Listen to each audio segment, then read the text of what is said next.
casi siempre es como que comentarios buenos los ignoras. Y los comentarios malos.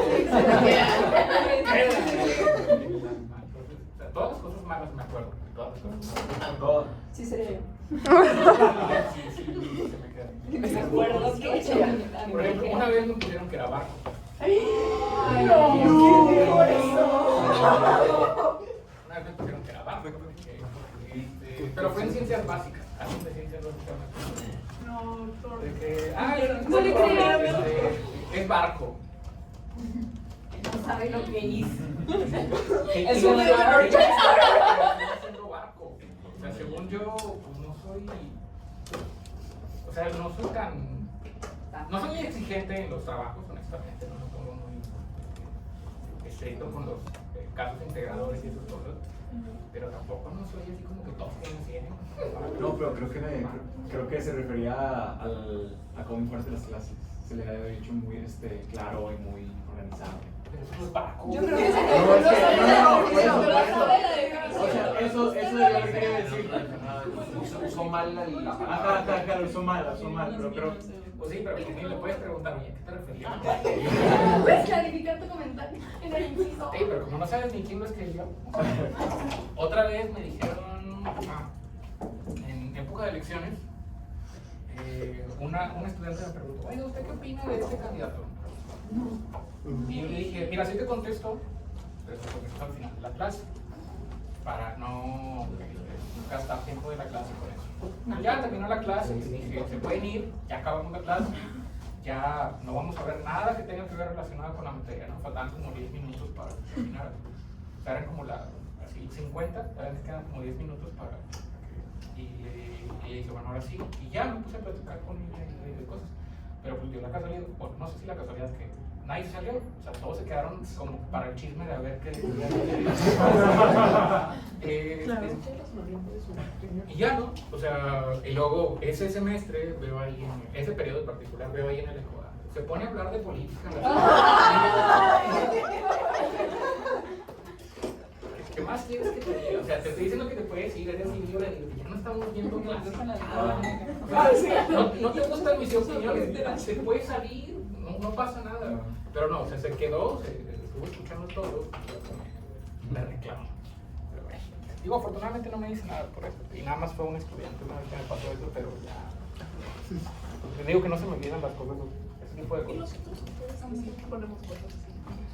Bueno, este tema. No, sí, para el parcial es importante. Es un tema un poquito largo, entonces voy a tratar de irme despacio para que quede entendido de la manera más clara posible. El día de hoy nos vamos a dedicar exclusivamente a ver los pasos que tenemos que seguir para interpretar adecuadamente las gasometrías, y toda la siguiente clase de gasometrías va a ser para practicar con casos. O sea, van a ser 2 horas de pura práctica, y el día de hoy va a ser explicar los pasos que vamos a seguir. Entonces, estas 4 horas son para que en teoría todo quede claro. Entonces, vamos a empezar con lo básico, que es el pH. El pH es una escala que va del 0 al 14. Esta escala evalúa la concentración de iones hidrógeno, en la cual entre más cercano estemos al 0 quiere decir que hay un mayor grado de acidez, y entre más cercano estemos al 14 la sustancia o la solución es más alcalina o más básica. El punto neutro sería un pH de 7, este sería un pH neutro, y el pH normal de la sangre es de aproximadamente, o varía en un rango entre 7.35 a 7.45. Ahora, es la forma en la cual se expresa el pH o el potencial de hidrogeniones. Lo que mide es o la forma en la cual se expresa es el logaritmo inverso de la concentración de iones hidrógeno expresado en moles por litro. ¿Qué rayos quiero decir con eso? Que si una sustancia o una solución tiene una concentración de 0.000001 moles de iones hidrógeno por litro, o sea que esto esté presente en una solución, esto equivaldría, si lo expresamos de manera logarítmica o de una manera más sencilla, a 1 por 10 a la menos 7. Recorremos el punto 7 veces, y sería 1 por 10 a la menos 7. Bueno, el pH equivale al logaritmo inverso. Esto quiere decir que si aquí el logaritmo es 7, el pH de esa solución sería el inverso de menos 7, que es 7. Entonces, por definición, una sustancia que tiene un pH neutro, un pH de 7, tiene esta concentración de iones de hidrógeno. Y esto nos permite entender cómo se altera el pH dependiendo de la concentración de iones de hidrógeno. Por ejemplo, si yo les digo que hay una solución que tiene 0.0001 moles de iones de hidrógeno, esto equivaldría a 1 por 10 a la menos 4, lo cual, expresado en forma de pH, sería el logaritmo inverso, sería un pH de 4. Entonces, ustedes pueden interpretar fácilmente que este número claramente es un número menor, 1 por 10 a la menos 7, es un número más bajo en comparación con 1 por 10 a la menos 4. Entonces, este número tiene una mayor concentración de iones de hidrógeno en comparación con este número, que tiene una menor concentración de iones de hidrógeno. Entonces, entre mayor sea la concentración de iones de hidrógeno, el pH es más bajo, y entre menor sea la concentración de iones de hidrógeno, el pH se eleva. Lo mismo si yo les dijera que una sustancia tiene un pH o una concentración, perdón, de iones de hidrógeno de 0.0000000, ¿no? Que sería 1 por 10 a la menos 9. En este caso, el pH de esa solución sería de 9. 1 por 10 a la menos 9 es un número más bajo que 1 por 10 a la menos 7. Entonces, este pH tiene una menor, o una sustancia que tiene un pH de 9 tiene una concentración menor de iones de hidrógeno en comparación con aquella que tiene 1 por 10 a la menos 7 y también menor a 1 por 10 a la menos 4. Entonces, de ahí es de donde sale el pH, de ahí es de donde sale ese número de 7.4, 4, 6.9, que se refiere a la concentración de iones de hidrógeno. Hay varios sistemas en nuestro cuerpo que se encargan de regular el pH. Vamos a hablar de tres en particular, que son los sistemas amortiguadores, los sistemas el sistema respiratorio y el sistema renal. Estos sistemas se participan todos al mismo tiempo, pero hay unos que son más eficientes o menos eficientes para controlar el pH de la sangre. Vamos a hablar de tres, que son los amortiguadores, el sistema respiratorio y finalmente el sistema renal. Y vamos a empezar con los sistemas amortiguadores. Los sistemas amortiguadores son moléculas orgánicas o biomoléculas que se encargan de convertir ácidos fuertes en ácidos débiles. Vamos a hablar de tres sistemas en particular, que es el sistema del bicarbonato ácido carbónico, el sistema de los fosfatos, que no lo vamos a ver mucho porque es el sistema principal intracelular o es el principal amortiguador intracelular, y las proteínas, que también son un importante amortiguador en el líquido extracelular. Y vamos a hablar de cada uno de ellos. Primero, los amortiguadores. La definición de amortiguador es una sustancia que convierte ácidos fuertes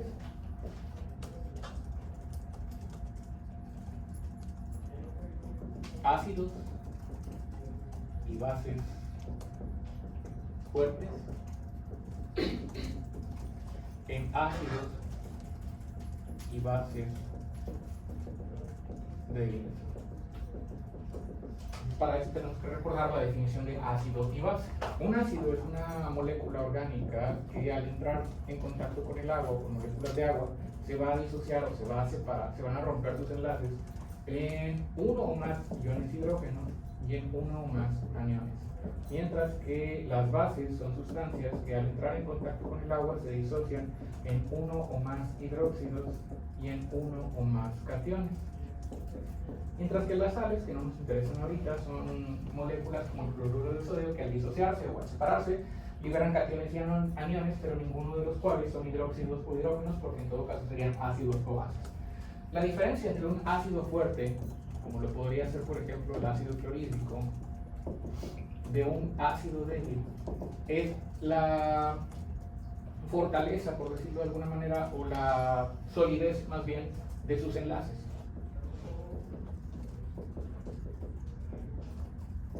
Esto quiere decir que los ácidos fuertes usualmente tienen enlaces no tan fuertes, por decirlo de alguna manera, lo que quiere decir que el ácido clorhídrico, cuando entra en contacto con el agua o cuando se disocia, se separa con mucha facilidad el ácido del cloro, lo que implica que estos van a provocar un cambio más drástico o mayor en la concentración de iones de hidrógeno en la sangre. A diferencia de los ácidos débiles, como por ejemplo el ácido carbónico, que también al entrar en contacto con el agua van a separarse en iones hidrógeno y en uno o más aniones. Sin embargo, no se disocian o no se rompen con tanta facilidad esos enlaces. Quiere decir que va a haber algunas moléculas o muchas moléculas que se queden como ácido carbónico y que no necesariamente estén liberando iones hidrógeno hacia la circulación. Entonces, primero, adelantándome un poco a lo que vamos a estar viendo durante este curso, vamos a ver los valores normales de bicarbonato. Valores normales de bicarbonato en la sangre, que a veces también se puede expresar como CO2 total.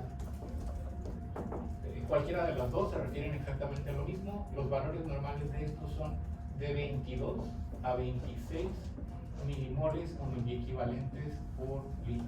Como tiene nada más una carga, es intercambiable la unidad de miliequivalentes y milimoles. Entonces, si lo ven como milimoles o miliequivalentes, se refieren exactamente a lo mismo. Entonces, 22 a 26, esos van a ser nuestros valores normales.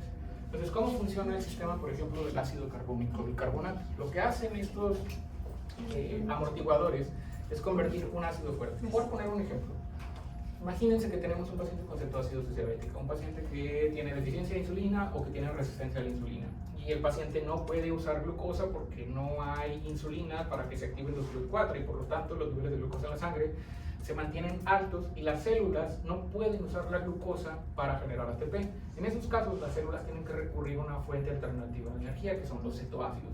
Los principales cetoácidos que se generan en sangre son el beta-hidroxibutirato. También podríamos mencionar butirato,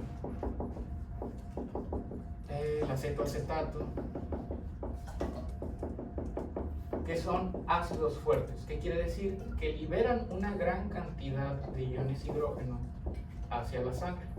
Esa enorme cantidad de iones hidrógeno a la sangre que liberan van a alterar el pH. Entre mayor sea la cantidad de ácidos patológicos que entran en mi sangre, liberan una mayor cantidad de iones hidrógeno. Por lo tanto, aquí es donde entran los amortiguadores. Los amortiguadores se van a unir con esos iones hidrógeno que están liberando los ácidos fuertes y van a producir un ácido débil. En este caso, el ácido débil que producen es el ácido carbónico.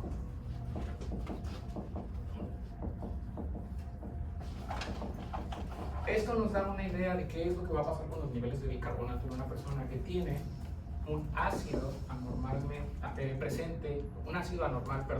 presente en la sangre. En esta persona que tiene cetoacidosis, por ejemplo, que está produciendo estos cetoácidos, está liberando iones hidrógeno. El bicarbonato del paciente, que en condiciones normales se debería de encontrar en este rango, va a unirse con los iones hidrógeno. Por lo tanto, entre mayor sea la concentración de estos ácidos, el bicarbonato va a disminuir de manera proporcional. Entonces, si vemos que el bicarbonato disminuye demasiado, que el bicarbonato está en 8, en 9, quiere decir que la cantidad de cetoácidos por ese ácido patológico es muy alta. Por el contrario, si vemos que los niveles de bicarbonato a lo mejor disminuyeron a 19, 18, 20 miliequivalentes, pues hay cetoácidos o hay un ácido patológico, pero probablemente no está en una concentración muy alta. Entonces, la disminución de bicarbonato siempre debe de ser proporcional a la cantidad del ácido fuerte que está presente de manera normal en la sangre. Entonces, en este caso, ya podemos identificar algunos trastornos de los cuales vamos a hablar el día de hoy, como por ejemplo, aquellos que producen acidosis y alcalosis. Los trastornos de acidosis y alcalosis, a su vez, se dividen, dependiendo de su etiología, en trastornos que son de origen metabólico y de origen respiratorio. Aquellos que son de origen metabólico, usualmente los vamos a identificar porque producen alteraciones en el bicarbonato. Entonces, como lo acabamos de mencionar ahorita, la cetoacidosis diabética es un ejemplo de un trastorno que produce una acidosis metabólica, y en estos casos los vamos a identificar porque los niveles de bicarbonato van a estar disminuidos. Entonces, acidosis metabólica la identificamos porque el bicarbonato va a ser menor a 22 equivalentes a milimoles por litro.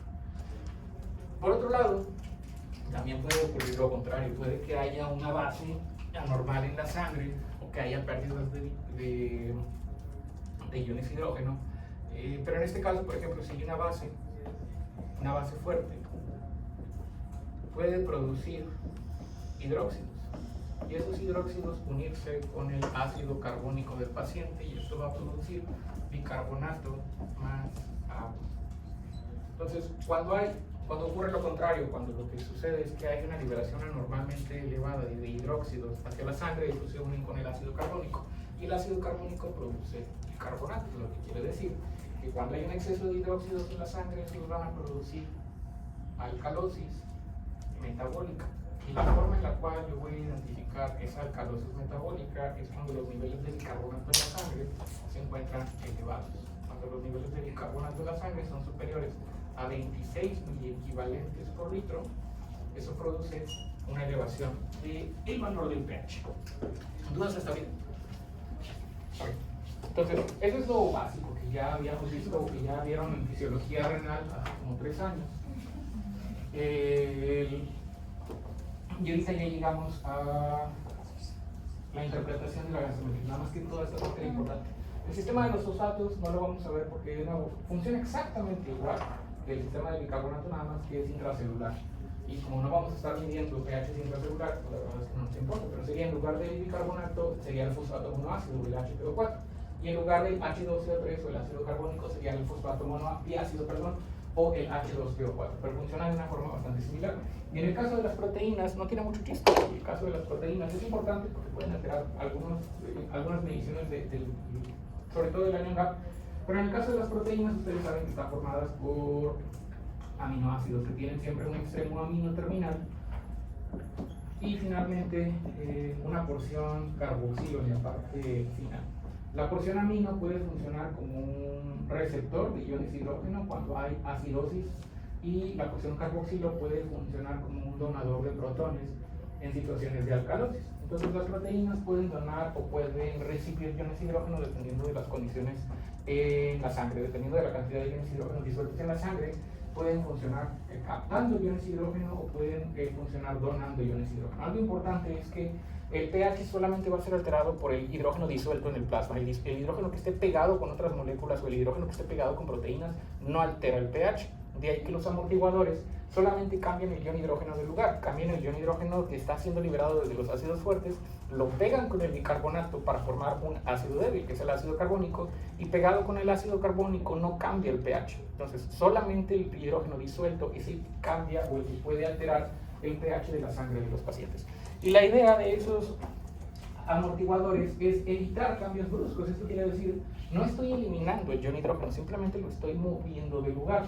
Pero la función de los amortiguadores es ocasionar que si un pH o el pH hubiera cambiado de 7.4 a 6.9 por el efecto de un ácido, como por ejemplo el ácido láctico o el lactato, el amortiguador evita ese cambio tan brusco y hace que el pH nada más disminuya a 7.2.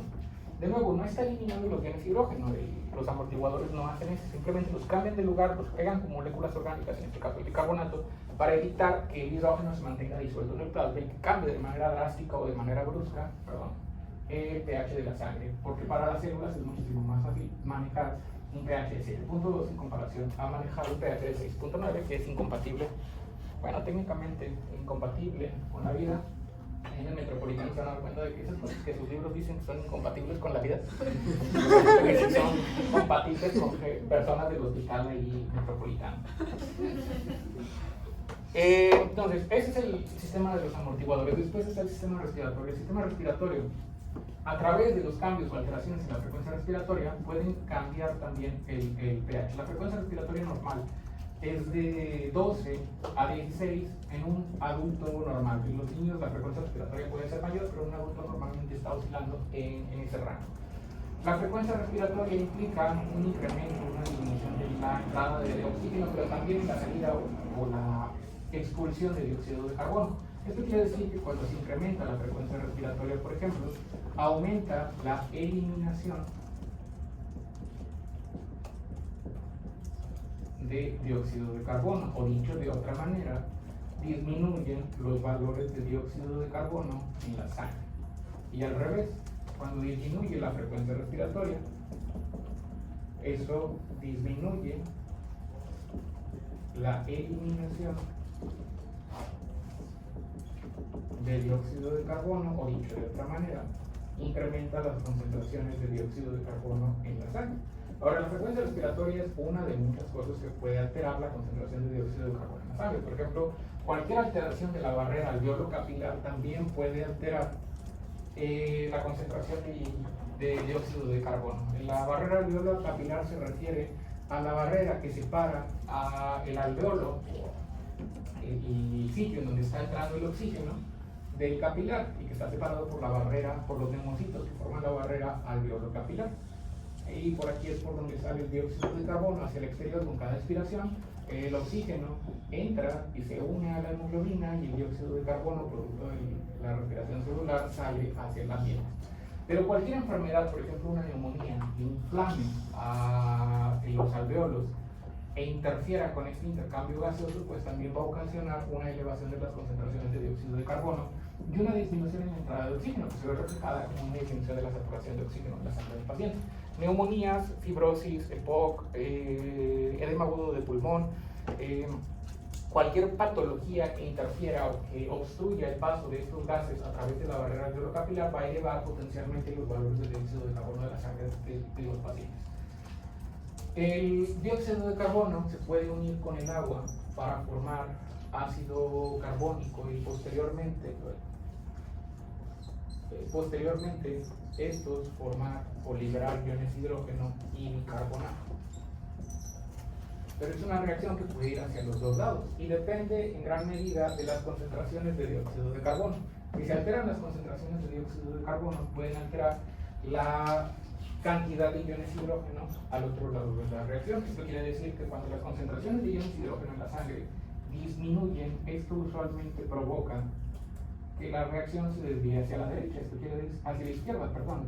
Eso quiere decir que los iones hidrógeno se unan con el bicarbonato, y de esta manera se forme primero el ácido carbónico y eventualmente se produzca dióxido de carbono y agua. Entonces, cuando los valores de dióxido de carbono en la sangre disminuyen, eso produce una desviación de esa reacción hacia la izquierda, y por lo tanto las concentraciones de iones hidrógeno en la sangre del paciente bajan. Y esto produce una elevación del pH a lo que le llamamos alcalosis. Por otro lado, cuando las concentraciones de dióxido de carbono en la sangre suben, esto produce que el exceso de dióxido de carbono se una con el agua, produzca ácido carbónico y posteriormente se produzca iones hidrógeno, lo que produciría una elevación en las concentraciones de iones hidrógeno en la sangre del paciente. Dicho de otra manera, el pH disminuiría y esto produciría acidosis.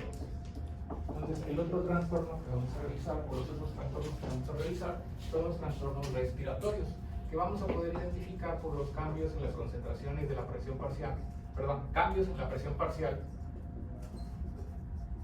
de dióxido de carbono. Los valores normales de dióxido de carbono son de 35 a 40 milímetros de mercurio. Que de nuevo, no se debe confundir, tienen que fijarse bien qué es lo que les están diciendo. Si les están diciendo CO2 total, se refieren a bicarbonato. Si les están diciendo presión parcial de dióxido de carbono, se refieren a milímetros de mercurio y se refieren específicamente a la cantidad de gas presente en la sangre del paciente. Entonces, en este caso, como ya lo vimos en aquel gráfico, cuando las concentraciones de dióxido de carbono en la sangre disminuyen, producen alcalosis. Entonces, alcalosis es igual a un valor de dióxido de carbono menor a su valor de referencia, menor a 35 milímetros de mercurio. Por otro lado, en la acidosis respiratoria, lo que vamos a encontrar es un valor de dióxido de carbono mayor a su rango de referencia, que es 40 milímetros de mercurio. Por lo que ya explicamos allá, cuando los valores de dióxido de carbono en la sangre se elevan las concentraciones de iones hidrógeno y disminuye el pH, que producen acidosis. Entonces, la acidosis se identifica por una elevación de los niveles de CO2, acidosis respiratoria, perdón, se identifica por una elevación de los niveles de CO2, y alcalosis respiratoria se identifica por una disminución de las concentraciones de dióxido de carbono. ¿Dudas hasta este momento? Ok. Entonces, finalmente el sistema renal. Cabe aclarar que de estos dos sistemas, el sistema de amortiguadores es el más rápido, actúa en cuestión de segundos o prácticamente de manera inmediata, mientras que el sistema respiratorio también actúa de manera inmediata, pero puede tardar a lo mejor unos 15 a 20 minutos en realizar los ajustes correspondientes a pH, y ahorita más adelante vamos a llegar a eso. Mientras que el sistema renal también empieza a actuar de manera inmediata, pero puede tardar hasta 48 horas en realizar todos los ajustes. Entonces es el más eficiente porque es el que elimina directamente iones de hidrógeno a través de la orina, pero es el más tardado en realizar los ajustes. Puede tardarse hasta 2 días en terminar de realizar ajustes en las concentraciones de iones de hidrógeno o en el pH de la sangre de los pacientes que tienen algún trastorno ácido-básico. El sistema renal, ya lo vieron probablemente en la materia, o ya lo vimos en la materia. Este sistema depende principalmente de las células intercaladas que se encuentran en los túbulos colectores. En las células intercaladas existen bombas de hidrógeno que se encuentran tanto en la membrana apical como en la membrana basolateral. En el caso de las células intercaladas tipo A, las células intercaladas tipo A que se encuentran de nuevo en el túbulo colector,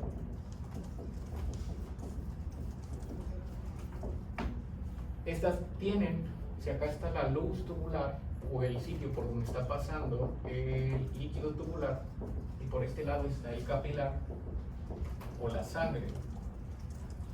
Las células intercaladas tipo A tienen bombas de hidrógeno que expulsan los iones de hidrógeno hacia la luz tubular o hacia la orina, mientras que tienen intercambiadores bicarbonato-cloro que se dirigen hacia los capilares, que expulsan el bicarbonato de regreso hacia la sangre. Y las células intercaladas tipo B tienen los mismos intercambiadores o bombas, pero en el lado opuesto de la membrana. Esto quiere decir que las bombas de hidrógeno se encuentran en la membrana basolateral y que mueven los iones de hidrógeno de regreso hacia la sangre. Y los intercambiadores bicarbonato-cloro los expulsan el bicarbonato hacia la orina, intercambiándolo por cloro. Entonces, estas serían las células intercaladas tipo B. Entonces, cuando una persona tiene un trastorno respiratorio, el riñón es el que se encarga de realizar la compensación. Puedo poner un ejemplo. Imaginemos que tenemos una persona que tiene una neumonía. Una persona que tiene una neumonía por influenza, una neumonía por COVID, y llega con nosotros con un pH de 7.16, unos niveles de dióxido de carbono de 60 y unos niveles de bicarbonato de 29. Entonces, en este caso, ahorita voy a llegar a los pasos, pero nada más adelantándome un poquito, pues tiene un pH disminuido, lo cual ya me dice que es una acidosis. Es una acidosis respiratoria porque los niveles de dióxido de carbono están incrementados, como lo vemos aquí. Niveles de dióxido de carbono incrementados quiere decir que es acidosis respiratoria. El riñón intenta compensar esa acidosis. Lo hace cuando hay acidosis, las que se activan son las células intercaladas tipo A. Entonces, lo que hace el riñón es convertir el dióxido de carbono más agua, esto para formar ácido carbónico, y el ácido carbónico lo utiliza para producir iones de hidrógeno que va a expulsar hacia la luz tubular, y al mismo tiempo el bicarbonato lo regresa hacia la sangre. Entonces, en esos casos, cuando hay acidosis respiratoria, las células intercaladas tipo A están excretando el exceso de iones de hidrógeno hacia la orina, y al mismo tiempo están tratando de elevar las concentraciones de bicarbonato en la sangre. Entonces, en este caso, trataría de elevar las concentraciones de bicarbonato para compensar esa acidosis respiratoria. Pero ahorita vamos con el tema de la compensación. Esto es nada más cómo funcionan las células intercaladas tipo A y tipo B, las cuales vamos a hablar para la compensación renal. ¿Dudas hasta ahorita? Ok, entonces eso es lo básico, lo que en teoría ya sabíamos desde antes. Ahora sí vamos a pasar a la interpretación de las gasometrías. Hay varios textos que describen cómo interpretar las gasometrías. Honestamente, yo usé por ejemplo uno que se llama Primer de trastornos ácido-básicos, un texto bien viejito, creo que es del 2001 si no me equivoco, pero honestamente no han cambiado tantas cosas desde entonces hasta ahorita. Sí ha habido algunas actualizaciones respecto a ciertas fórmulas que ahorita más adelante vamos a mencionar, pero fuera de eso, la verdad es que la base o el fundamento fisiológico de la interpretación de los trastornos ácido-básicos no ha cambiado mucho. Entonces, Si lo quieren leer, la verdad es una lectura bastante sencilla. Puede que parezca que tiene muchas páginas, pero honestamente es porque tiene la letra muy grande y se lee bastante rápido. Entonces, si lo quieren leer, pues, y no tienen nada que hacer. Se llama Primer on, creo que es Acid-Base Disorders. Ahorita les pongo la presentación porque ahí traigo el título del artículo y otras cosas, las fórmulas que vamos a utilizar ahorita más adelante. Ahorita les pongo la presentación. Nada más de forma breve. De nuevo, pueden usar cualquier texto, el texto que les dé la gana, pero algo que sí les recomiendo es que sigan un orden, que siempre sigan un orden. Porque si no siguen un orden, puede que cometan errores de interpretación de las gasometrías si es que se fijan en algunos valores antes que en otros. Entonces, para interpretar gasometrías, nosotros vamos a usar un método de 5 pasos. Un método de 5 pasos en el cual vamos a evaluar de manera integral tanto la gasometría como algunos otros valores de laboratorio.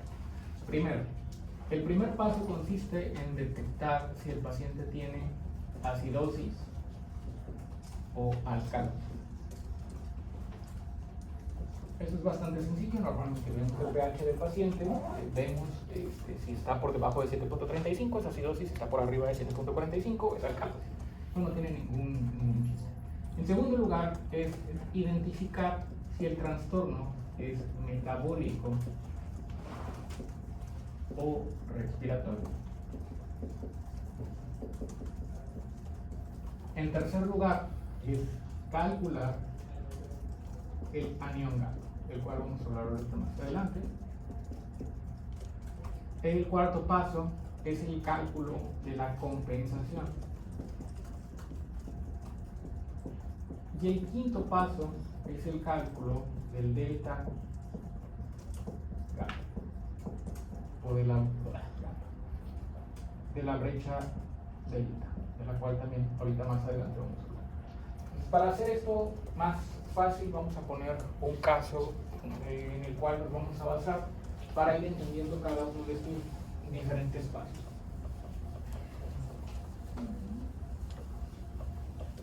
Imaginen que llega un paciente a urgencias que tiene dolor abdominal. Llega un paciente joven, vamos a asumir que es un paciente que tiene, ¿cómo se dicen ustedes? 21 años. Un paciente que tiene 21 años es un hombre que llega con dolor abdominal. Llega con dolor abdominal, náusea, vómito, refiere que ha tenido pérdida de peso y que aparte de esto ha tenido evacuaciones diarreicas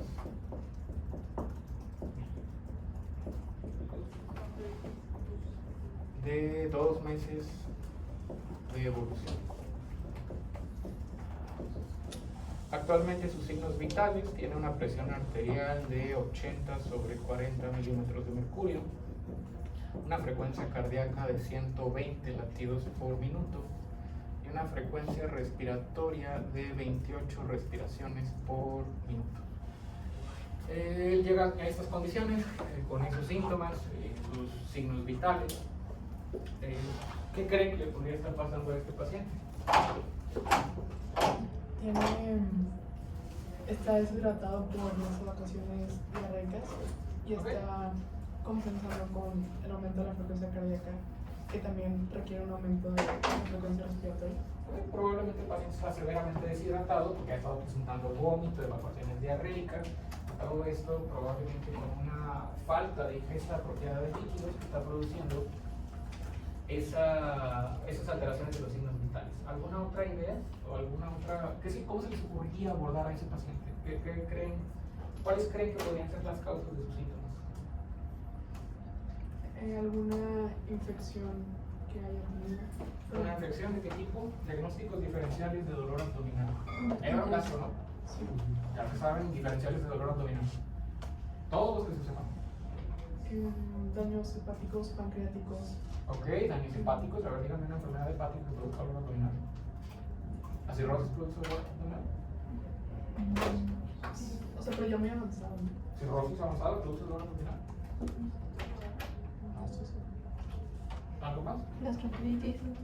Una enfermedad que se relaciona con cirrosis, la peritonitis bacteriana espontánea. ¿Qué es la peritonitis bacteriana espontánea? ¿Por?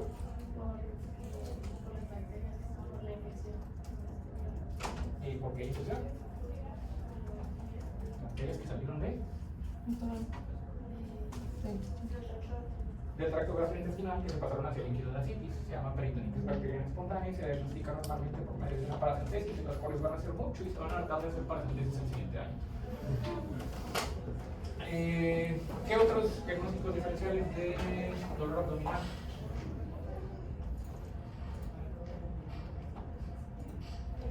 Pancreatitis. Pancreatitis, muy bien. Tipo de características del dolor de pancreatitis. La aguda es un dolor transflictivo. Es un dolor transcriptivo, es un dolor lancinante que atraviesa, el paciente refiere que el dolor se va hacia la parte de atrás del abdomen o hacia la espalda. ¿Alguna otra cosa?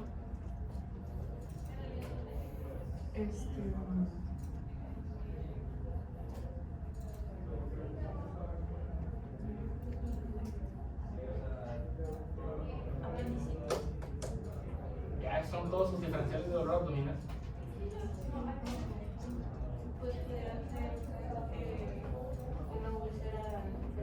Una úlcera pélvica, una úlcera gástrica perforada. ¿Algo más? Apendicitis. ¿Algo más? Colelitiasis, ¿ok? Colecistitis específicamente, porque ya tendría que ser la inflamación de la vesícula, la colelitiasis nada más son pitos y esos no necesariamente van a provocar dolor. ¿Algo más?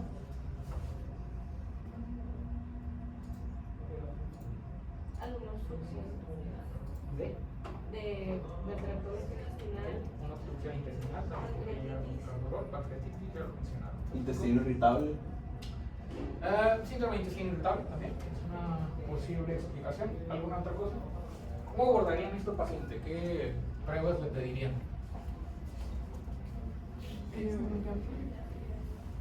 Una pH. ¿Cómo se llama este taller? Una gasometría. A ver, necesitemos una gasometría, probablemente. Una gasometría, es lo primero que vamos a ver. El paciente tiene un pH de 7.08 con una presión. ¿Pediríamos una gasometría arterial o una gasometría venosa? Venosa. ¿Por qué? No lo sé. La verdad es que adiós.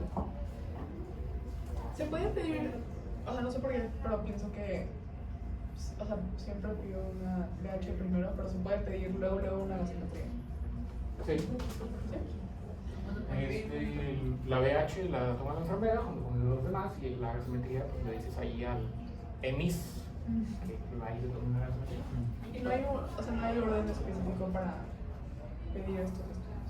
No hay orden específico. O sea, depende de lo que sospeches, ¿no? Pero se puede meter al mismo tiempo. Bueno, algo que sí es muy... Ay, un gag. Algo que sí es muy importante es el tiempo que se tardan en procesar las muestras. Biometría hemática en promedio se tardan aproximadamente de 20 a 30 minutos, si es urgente. Perfil bioquímico se tarda más o menos entre 40 a 50 minutos. Gasometría es inmediato. Laboratorista se tarda 1 minuto en procesarla. De hecho, ustedes casi siempre toman la gasometría, llevan la muestra al laboratorio, le entregan la muestra y se esperan ahí, no se ponen ahí a chatear, se ponen ahí a platicar con su compa que también llevó una gasometría y se lo toparon en el laboratorio. Tarda 1 minuto la del laboratorio en procesar la muestra y ella les va a dar un ticket. En ese ticket vienen los resultados de la gasometría, entonces ya ustedes ven la gasometría y se lo tienen que llevar de regreso a su residente o a la persona que les pidió la gasometría. Ahí está. Pero casi siempre cuando ustedes hacen eso, cuando llegan con el internista, es un internista mamón, como todos, el ticket de la gasometría y el güey les va a decir, a ver qué trastorno ha sido base tiene. Ya, ok, ya tuve lo que subí, bajé del elevador, ya tuve que haber visto la gasometría y para ver qué me va a preguntar el internista cuando le entregue la gasometría. Entonces, es inmediato, esto es, luego les van a dar el resultado. De hecho, no se deben de regresar porque si ustedes se regresan y dicen, ya llevé la gasometría, el resultado, les van a hacer regresarse al laboratorio para que otra vez traigan el resultado de la gasometría. Aquí vamos a poner un CO2 de No sé. 19. Ah, sí. Niveles de bicarbonato de...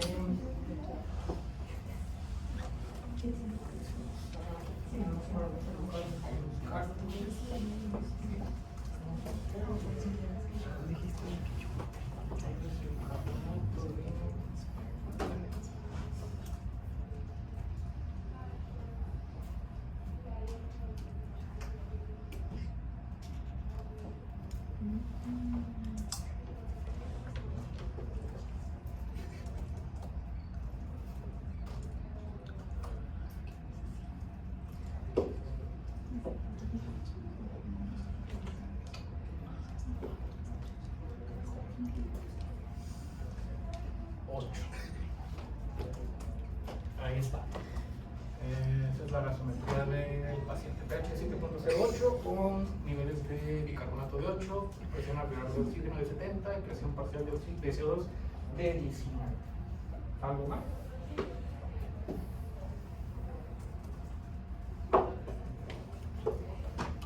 Ya esto hasta ahí llega sus 3 años de medicina. ¿Algo más que les ocurra que tenemos que pedirle al paciente?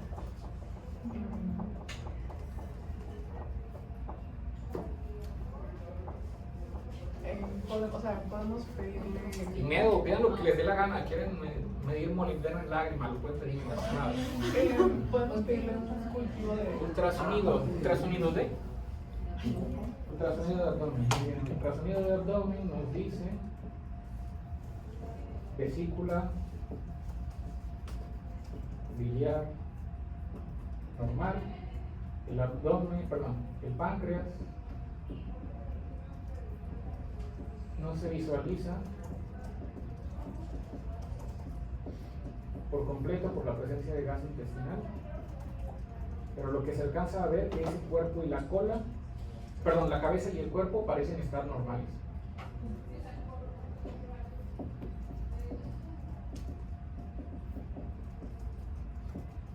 Riñones normales, de tamaño normal, no tienen hiengos en su interior, no hay presencia de hidronefrosis que sugiera alguna obstrucción de la vía urinaria. Vaso normal, hígado normal. ¿Alguna otra cosa? Una VH. ¿Una qué? Una VH. Una VH, ok. Una VH, tenemos unos leucocitos de 6.1 en miles por milímetro de mercurio, por milímetro cúbico, perdón. Una hemoglobina de 10.9 gramos litros, un hematocrito de 31.8% y unas plaquetas de 280 igual en miles por milímetro cúbico. ¿Algo más? Copro. Un copro, ok, negativo.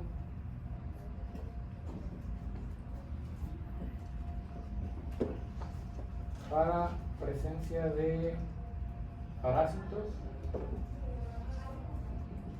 se detectan nada más quistes de entamueba.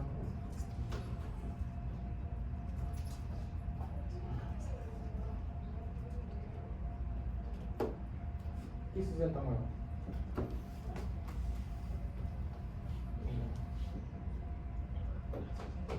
Pastoso, café, nada normal. ¿Algo?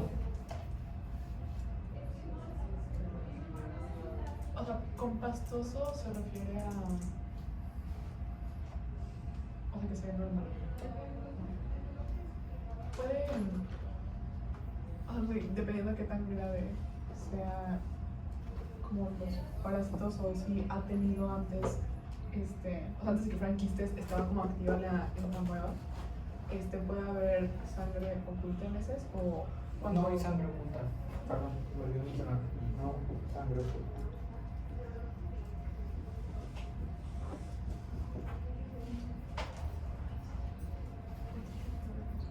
¿Cuántos tipos de entamueba hay?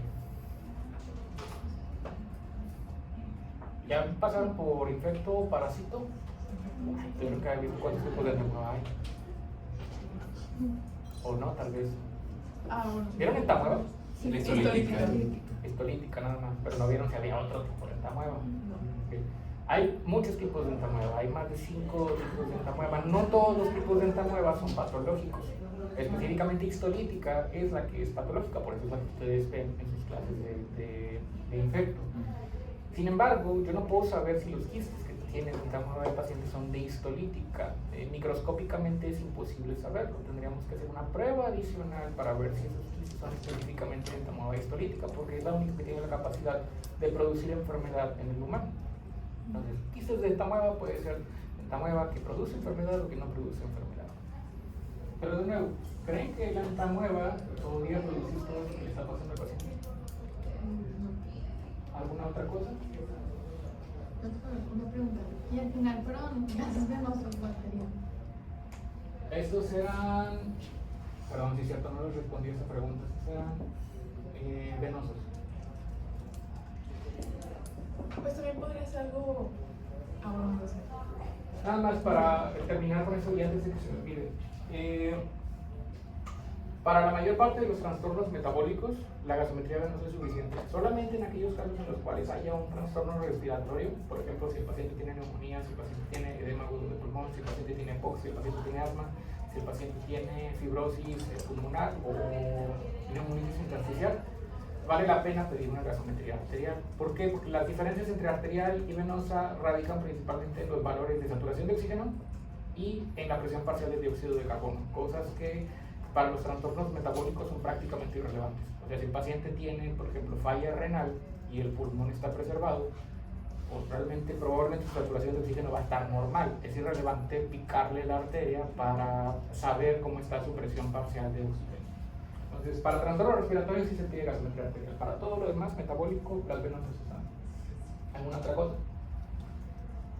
Ok, bueno, pues vamos a ir revisando esto y ahorita me dicen si necesitan algo más. Primero, vamos a ir con los pasos que ya escribí acá de este lado. El primer paso es determinar si mi paciente tiene acidosis o alcalosis. En este caso, mi paciente tiene acidosis o alcalosis. Acidosis. Muy bien, entonces ustedes ya identificaron que el paciente tiene una acidosis. Tiene una acidosis. Luego, el trastorno es metabólico o respiratorio.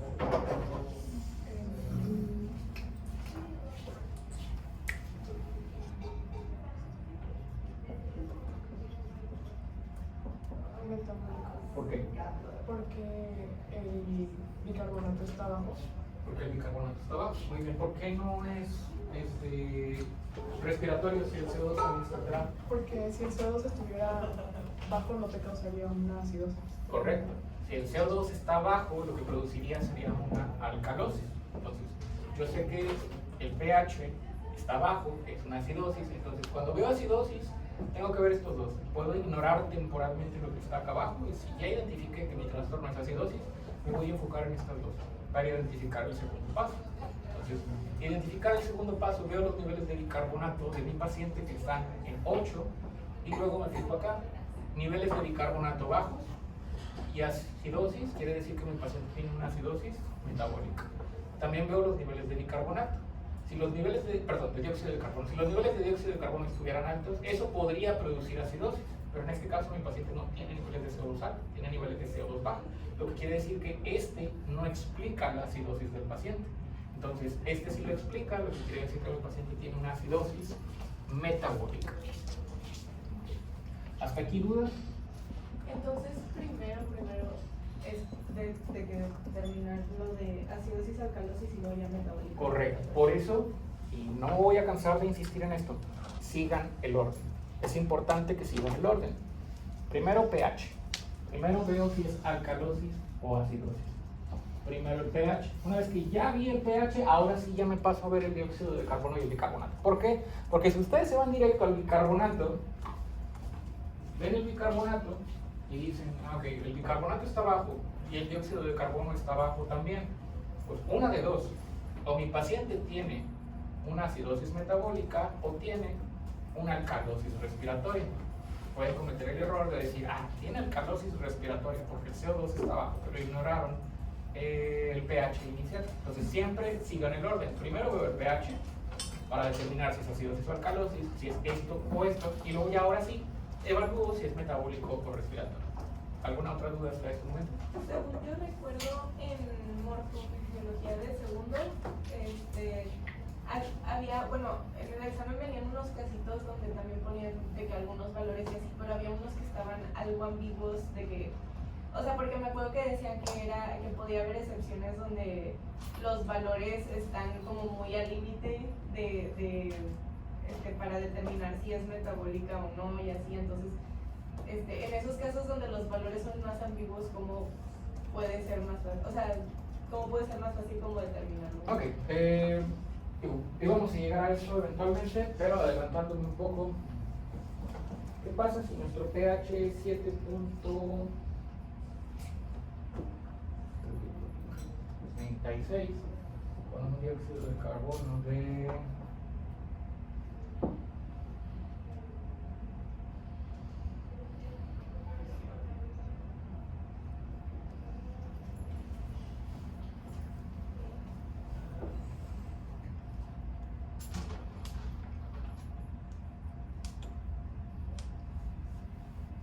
7.36 con un CO2 de 56 y un bicarbonato de 28. Vamos a bajarlo aquí. Vamos a bajarlo aquí en 40.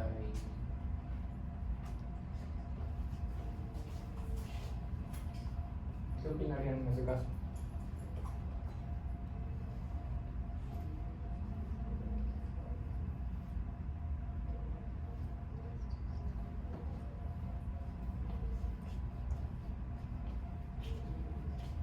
Hay dos opciones. O el paciente tiene, basándome en los niveles de CO2, acidosis respiratoria o tiene alcalosis metabólica. Una de las dos. O tiene acidosis respiratoria o alcalosis metabólica. En ese caso, lo que tengo que hacer es ver el pH y ver hacia dónde se está acercando más. ¿Se acerca más hacia la acidosis o se acerca más hacia la alcalosis? Hacia la acidosis. Ya, un poquito más para acá. Entonces, ¿cuál de estos dos produce acidosis? El CO2. Entonces, en ese caso, probablemente mi trastorno primario es una acidosis respiratoria. ¿Por qué está el pH normal?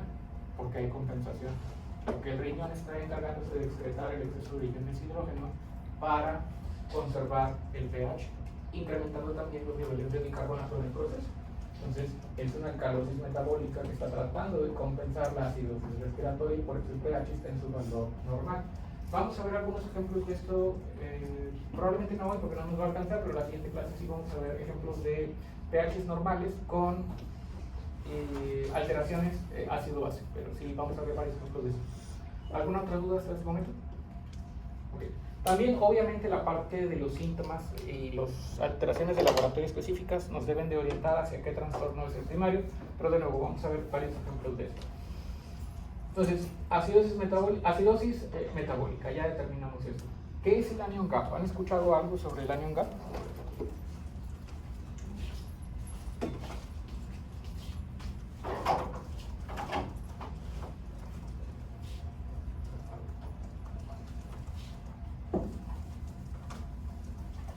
Voy a tomar esto como un no.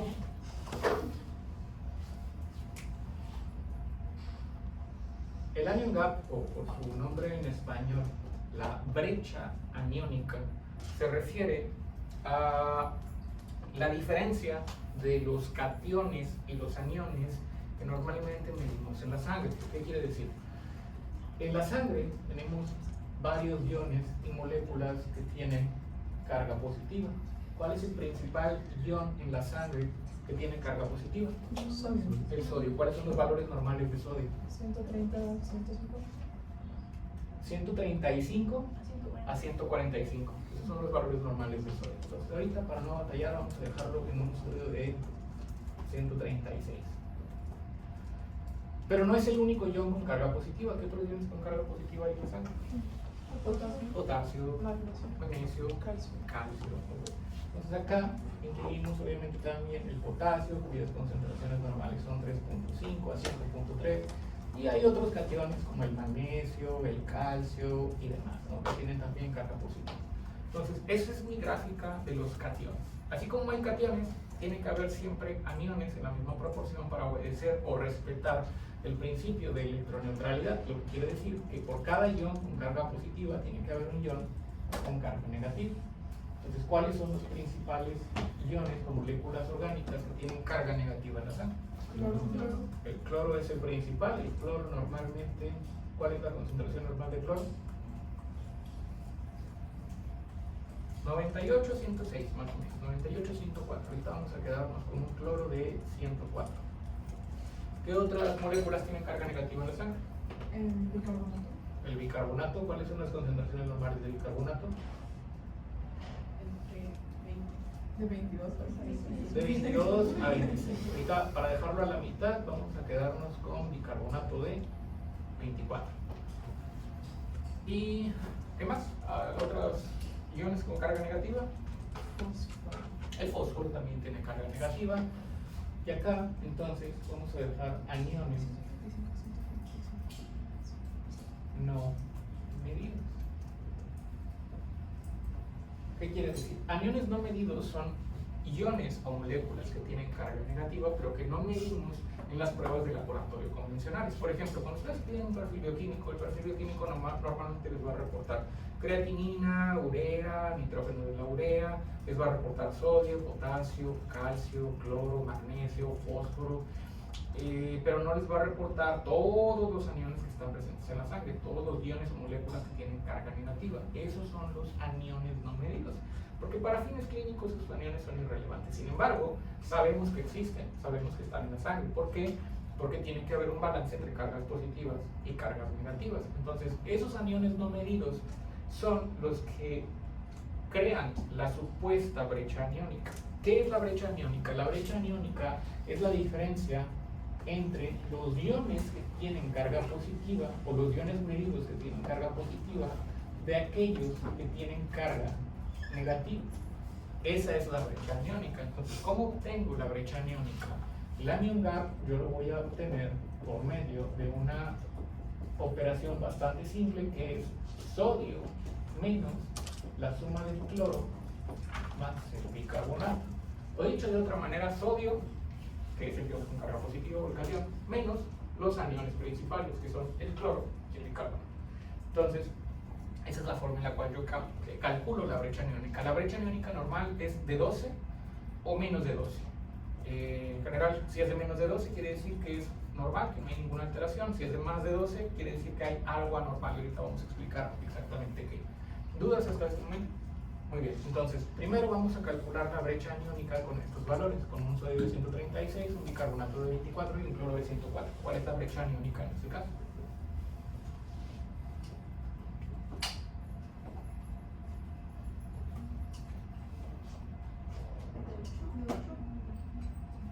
¿8? Sí, porque es 128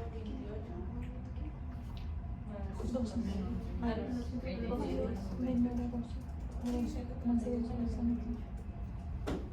A ver, ya. Más de 2 es normal. Es anormal. También 8. Menor a 12. Entonces, eso es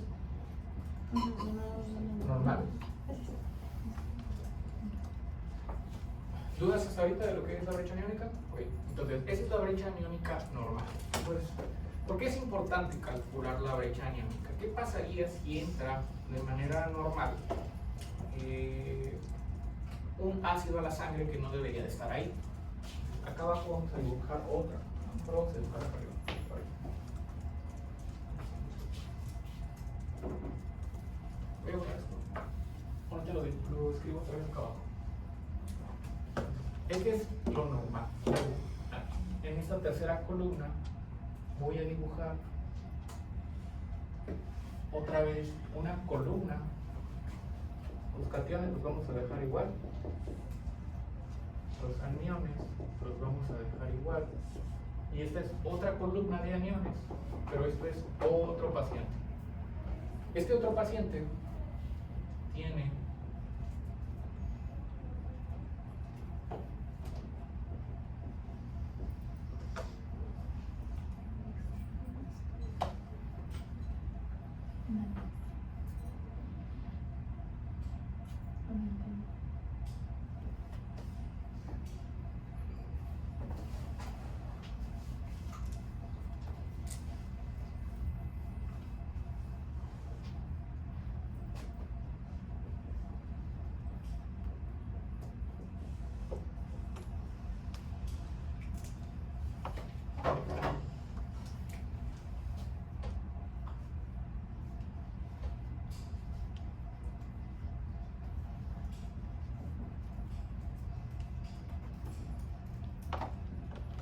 un ácido patológico. Un ácido patológico, un ejemplo de esto ya lo mencioné, los cetoácidos. Los cetoácidos son un ácido que está presente en la sangre que no debería de estar ahí, que se presentan en una situación patológica normal como lo es la cetoacidosis o una diabetes no controlada. ¿Qué otros ejemplos? El ácido láctico. El ácido láctico es producto de la respiración anaerobia. Cuando las células están sometidas a una disminución de su perfusión sanguínea, empiezan a procesarlo por medio del metabolismo anaerobio y eso produce lactato, produce ácido láctico, que también es un ácido patológico. Ahora, al principio de la clase dijimos que cuando entraba un ácido patológico a la sangre, el primer sistema que se iba a encargar de compensar, o más bien de tratar de controlar a ese ácido, son los sistemas amortiguadores. Y dijimos que el bicarbonato se iba a unir con los iones hidrógeno de ese ácido patológico. El ácido patológico está liberando iones hidrógeno y este se está uniendo con el bicarbonato, que está formando ácido carbónico, un ácido débil. Entonces, ¿qué es lo que va a pasar con los niveles de bicarbonato? Van a bajar, muy bien. Y dijimos algo muy importante. En condiciones normales deberían de disminuir los valores de bicarbonato de manera proporcional a la cantidad del ácido patológico. Eso quiere decir que entre mayor sea la cantidad de ácido patológico, mayor va a ser el descenso del bicarbonato. Entonces, en este caso, si yo tengo bicarbonato de 12 y cloro de 104, y vamos a asumir que tenemos el mismo sodio, un sodio de 136, ¿cuál sería el anión GAP? 20. 20. Entonces, con niveles normales de bicarbonato, yo tengo un anión GAP de 8. Y con niveles de bicarbonato de 12, yo tengo un anión GAP de 20. Ahora, ¿para qué me sirve el anión GAP? Hay causas de acidosis metabólica que producen anión GAP elevado. Hay acidosis metabólica de anión GAP normal y hay causas y acidosis metabólica con anión GAP elevado. Entonces, acidosis metabólica con anión GAP elevado, lo voy a poner acá, que vamos a estar usando esto frecuentemente, la podemos recordar todas sus causas por medio de una mnemotecnia, que es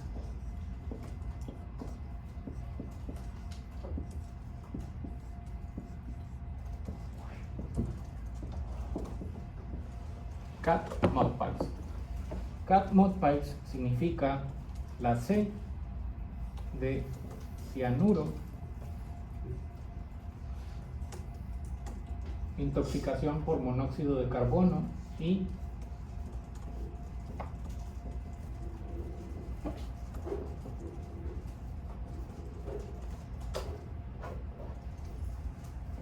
enfermedades cardíacas congénitas. A de aminoglicósidos,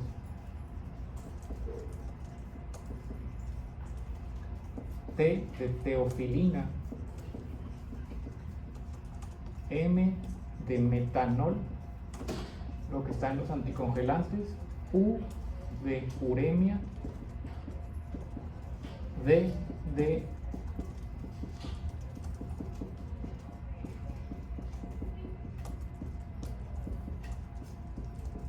cetoacidosis diabética, P de paracetamol y paraldehído,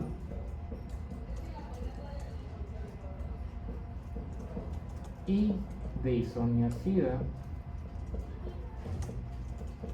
y de intoxicación por hierro, L de acidosis láctica, E de etanol y etilenglicol, líquido de impresora, y salicilatos. Esas son mis causas de acidosis metabólica de anión GAP elevado. Anión GAP elevado. Causas de acidosis metabólica de anión GAP normal. Pérdidas de bicarbonato. Si estoy perdiendo bicarbonato, eso va a ocasionar que tenga acidosis metabólica, pero sin que haya un ácido patológico en mi sangre. Si yo estoy perdiendo bicarbonato, solamente lo puedo perder a través de 2 vías. ¿Por qué vías puedo perder bicarbonato? Orina, ¿es uno? ¿Y el otro? Aunque no sea en forma tal cual de bicarbonato. No, en forma de bicarbonato. ¿Sería sangrado? Sangrado de...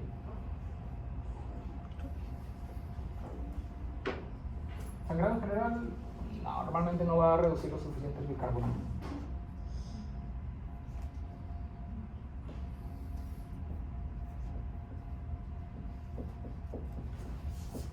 Solamente puedo perder bicarbonato a través de 2 vías.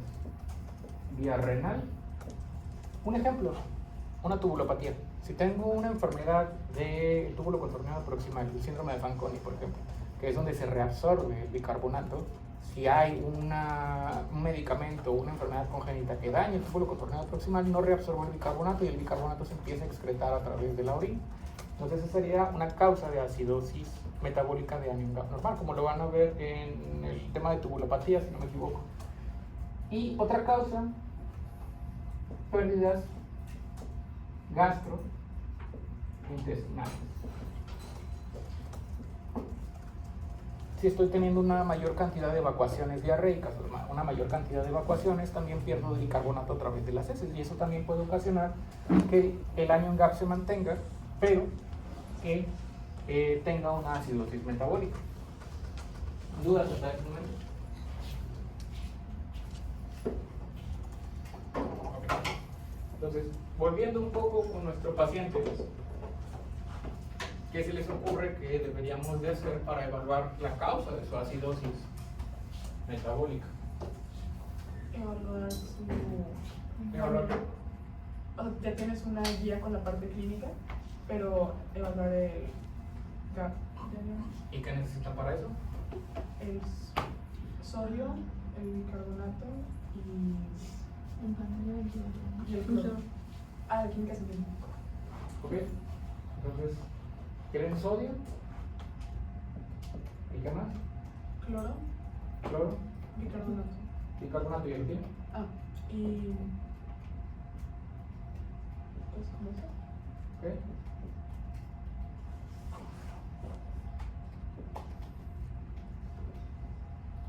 Eso es lo que pidieron, eso es lo que les doy. Necesito algo, ¿verdad?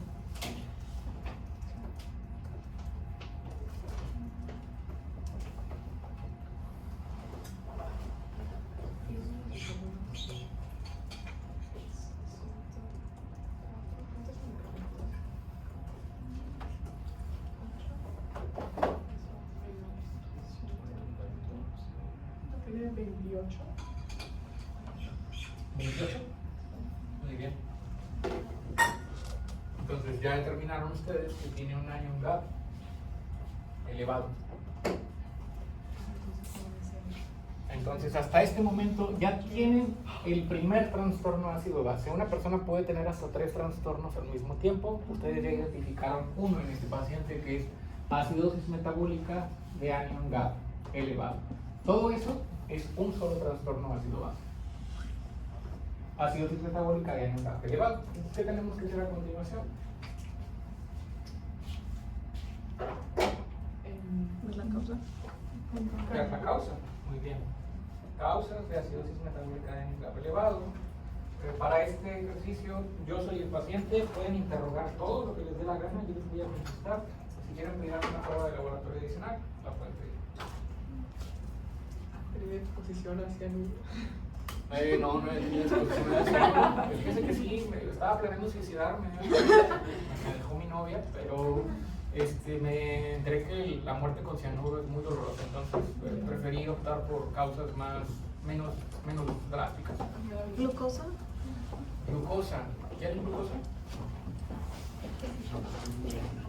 Más rápido.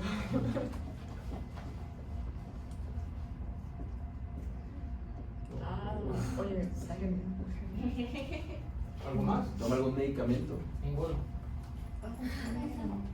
¿Tiene algún otro diagnóstico que usted conozca? No, nada hasta este momento, doctora. Bien. bueno, pues con esto podemos evaluar su respuesta. Ah, ya sé, hay que pedir el péptido C Péptido de C. la insulina.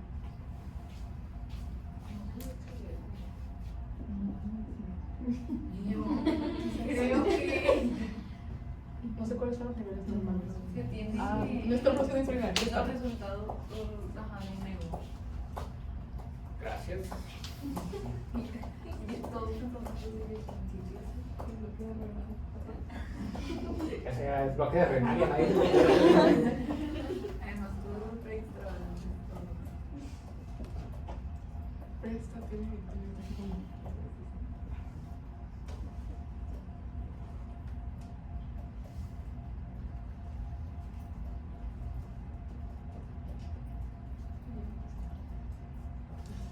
Bueno, lo importante.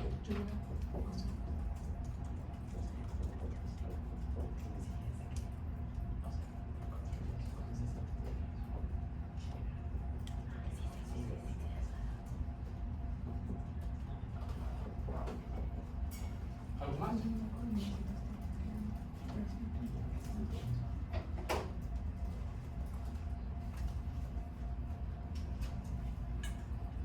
Entonces, ¿qué diagnóstico tiene el paciente? Por diabetes. Toda acidosis por diabetes tipo 1. Los pacientes con diabetes tipo 1 usualmente debutan jóvenes y debutan muchas veces como cetoacidosis diabética. No habían sido diagnosticados y llegan al hospital por un cuadro de cetoacidosis diabética. El dolor abdominal frecuentemente se manifiesta, o más bien es una manifestación de la acidosis. El mismo estómago puede estar incrementando la producción de ácido clorhídrico. El ácido clorhídrico es ácido, tiene iones de hidrógeno y está tratando de sacar iones de hidrógeno por donde se pueda. Entonces puede producir dolor abdominal. La disminución del pH puede provocar la náusea y el vómito, y por los otros síntomas hasta este momento no me han dado una explicación. Entonces, hasta este momento, pues ese parece ser nuestro diagnóstico, una acidosis metabólica de ANOVA elevado. ¿Dudas hasta ahorita? Ok, entonces lo siguiente es la compensación. La compensación se refiere a evaluar cuál es la respuesta del otro sistema, en este caso del sistema respiratorio, ante esta acidosis metabólica. ¿Cómo lo vamos a determinar si es adecuada o no es adecuada? Normalmente nos vamos a fijar en el valor que no utilizamos para el diagnóstico del trastorno primario. Esto quiere decir, si para el trastorno primario ustedes utilizaron los valores de bicarbonato, el que vamos a usar para la compensación es el valor de dióxido de carbono, porque lo que yo quiero ver es si el sistema respiratorio está haciendo o no está haciendo su trabajo adecuadamente. Entonces, en fisiología renal, pues morfofisiología renal, pues nada más les decía, si el CO2 está elevado, está disminuido, es suficiente. Aquí no. Aquí vamos a usar fórmulas. La fórmula que usamos específicamente para acidosis metabólica es la fórmula de Winters, que es bicarbonato por 1.5 más 8 más menos 2. Y esa es mi fórmula de CO2 esperado. Entonces calculen el CO2 esperado de este paciente.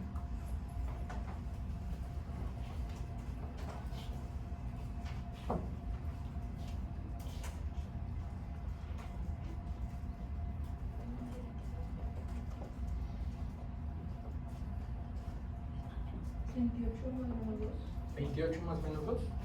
Ok. Entonces, ese más menos 2 implica un rango. ¿Qué quiere decir un rango? Que esto es igual a 26 a 30 milímetros de mercurio. Ese es el CO2 esperado, o dicho de otra manera, es el CO2 que debería de tener el paciente si es que su sistema respiratorio funcionara a la perfección. Si el sistema respiratorio funcionara de manera normal, ese es el CO2 que debería de tener el paciente. Dijimos que el sistema respiratorio se tardaba 15 minutos en realizar los ajustes. Eso quiere decir que si el paciente lleva más de 15 minutos con el trastorno de acidosis metabólica, el sistema respiratorio ya hizo los ajustes. Cosa que no aplica para el riñón, porque el riñón sí puede tardar 48 horas, pero para eso hay otras fórmulas que ahorita más adelante vamos a ver. Entonces, yo tengo que comparar este CO2 esperado con el CO2 de mi paciente. ¿Cuál es el CO2 de mi paciente? Doctor, Adrián debería ser 20, es 20. Ah, estoy confiando en ustedes.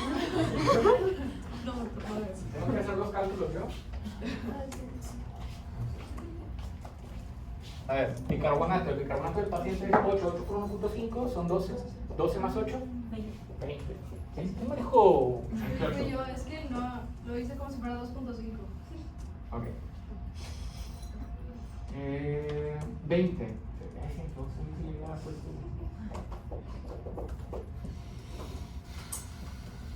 Es igual a 20 más menos 2. De nuevo es un rango de 18 a 22 milímetros de mercurio.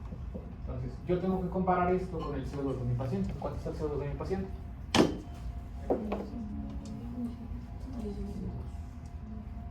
8. ¿El CO2?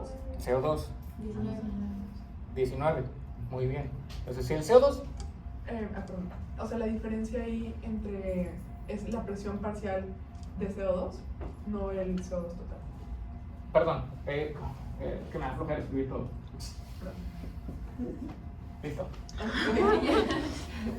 CO2, espera. Si les queda duda, porque a veces puede que algún profesor ponga CO2 y se refiera a presión parcial, vean las unidades en las cuales lo está expresando. Si lo está expresando en milímetros de mercurio, se refiere a presión parcial. Si lo está expresando en milimoles o en miliequivalentes, se refiere a bicarbonato. Entonces, perdón, 18-22. ¿Cuál es el nivel de CO2, de presión parcial de CO2 del paciente? 19. Entonces, ¿qué quiere decir? Que el sistema respiratorio del paciente está funcionando. Entonces, ¿cómo sé que está funcionando? Si me voy a los signos vitales, me doy cuenta de esto. La frecuencia respiratoria del paciente está incrementada. Está incrementada porque está tratando de sacar el exceso de dióxido de carbono para tratar de neutralizar el exceso de iones hidrógeno generados por los cetoácidos presentes a consecuencia de la cetoacidosis diabética. Ahora, aquí les puse este ejemplo como una compensación adecuada. Pero vamos a ver qué hubiera pasado si yo no les hubiera puesto ese 19. Si en lugar de 19, vamos a ignorar tantito el 19, yo les hubiera dicho que el dióxido de carbono del paciente estaba en 25 milímetros de mercurio, ¿cómo interpretarían eso? Como que no está pudiendo compensar el sistema respiratorio. Que no está compensando de manera adecuada. Y en ese caso tendría un segundo trastorno. Mi primer trastorno ya dijimos que es la acidosis metabólica de un GAP elevado. Si el dióxido de carbono del paciente no está en el rango esperado, quiere decir que tiene un segundo trastorno. Y en ese caso, ¿cuál sería ese segundo trastorno? Sería un trastorno respiratorio, pero sería una acidosis respiratoria, sería una alcalosis respiratoria. Acidosis. ¿Por qué? Porque igual está o sea, está ácido el pH. Puede tener una alcalosis respiratoria agregada y aún así el pH estará ácido. O sea, yo puedo tener un trastorno que me produzca acidosis y alcalosis al mismo tiempo. Puedo tener una acidosis metabólica y una alcalosis respiratoria al mismo tiempo. No tiene nada que ver el pH. Sería alcalosis respiratoria, ¿no? ¿Por qué? Porque tiene la presión de dióxido de carbono abajo de 25. La presión de dióxido de carbono abajo de 35. De 35, sí. Ok. ¿Alguna otra idea?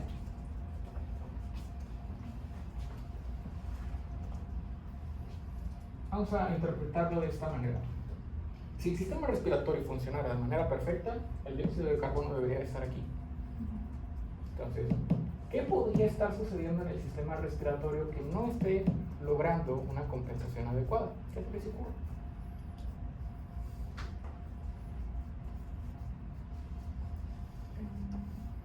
Dicho, permítanme decirlo de otra manera. Causas por las cuales los niveles de dióxido de carbono no se están eliminando de mi sangre de manera adecuada. EPOC, ¿qué más? Enfermedades obstructivas. Enfermedades obstructivas, ¿qué más? Neumonía, ¿algo más? Algo neuro. Algo neurológico que esté disminuyendo la frecuencia respiratoria, aunque en este caso pues no es porque la frecuencia respiratoria está normal. Edema agudo de pulmón, en general. ¿Cuál? Apnea, que sería alguna alteración del centro respiratorio. En general cualquier cosa que esté interfiriendo con la barrera alveolo capilar. Entonces, en este caso, cuando yo estimo un valor de dióxido de carbono esperado, interpretenlo como que estoy adquiriendo o estoy teniendo nuevos rangos normales de dióxido de carbono en mi paciente. Esto quiere decir, Si en un paciente normal los rangos normales de dióxido de carbono son de 35 a 40, cuando yo estimo un CO2 esperado, este es mi nuevo rango de normalidad. Y ahora les vuelvo a preguntar, cuando el dióxido de carbono está por encima del rango normal, ¿eso produce acidosis o alcalosis? Acidosis. Y cuando el dióxido de carbono está por debajo del rango normal, ¿eso produce acidosis o alcalosis? Entonces, en este caso, si el dióxido de carbono del paciente está por encima de este nuevo valor normal o este valor esperado, ¿cuál es el segundo trastorno? Es una acidosis respiratoria. Acidosis respiratoria porque el sistema respiratorio tiene un problema. Hay algo que está ocasionando que no se elimine el dióxido de carbono de manera adecuada. Entonces, esto me dice que yo tengo que buscar en el sistema respiratorio por qué, si este hubiera sido el caso, ¿por qué no está compensando de manera adecuada? Puede ser una neumonía, puede que tenga edema agudo del pulmón, puede que el paciente sea un paciente que tiene uso de tabaco crónico, que tenga enfisema pulmonar o algo más. Pero me obligaría a buscar en el sistema respiratorio para ver cuál es la causa de ese segundo trastorno ácido-base. Y de nuevo, o sea, si en lugar de 25 o en lugar de 19 yo les hubiera dicho que el dióxido de carbono del paciente estaba en 10, en ese caso, ¿qué trastorno sería? Alcalosis respiratoria. Entonces, esto me sirve para encontrar segundos trastornos. Un trastorno respiratorio agregado que puede estar en el mismo paciente que ya tenía un trastorno primario que era la acidosis metabólica de anión gas elevado. O sea, el segundo trastorno es basándose en cómo lo compensa el cuerpo, básicamente. Correcto. Entonces, este es mi primer trastorno. De nuevo, en este primer ejemplo no les puse un segundo trastorno, que es un paciente que nada más tiene acidosis metabólica de anión gas elevado y que no tenía este segundo trastorno hasta este momento. Pero porque el dióxido de carbono estaba normal. ¿Alguna duda hasta este momento? Si el primer trastorno fuera algo respiratorio, el segundo, o sea, pudiera tener un segundo trastorno metabólico. Sí.